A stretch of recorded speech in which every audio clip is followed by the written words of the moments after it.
বিদেশের অভিজ্ঞতাটা একটু কাজে লাগাচ্ছি।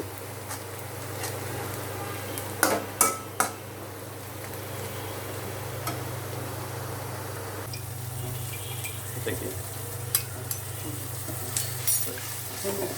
হলুদ দিলাম একটু,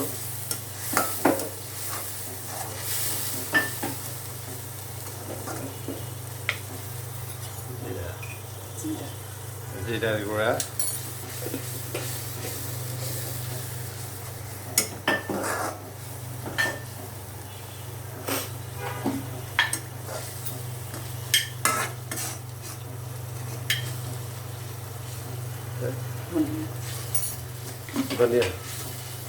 ধনিয়া গুঁড়া দিলাম,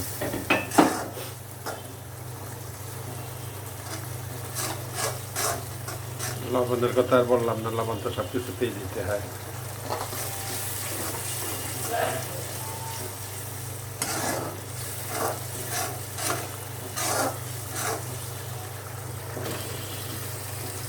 আলুটা একটু কষাই নিব, ডাটাও দিয়ে দিলাম।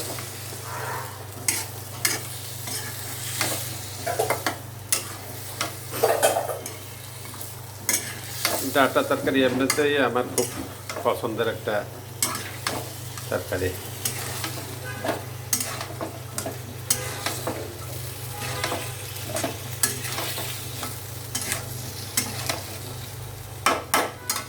এবার কিছুক্ষণ কষায় তার কষানো হয়ে গেছে মোটামুটি। এখন আর একটু কষায় তারপরে কিছুক্ষণ পরে পানি দিয়ে তারপরে মাছ দিয়ে দেব।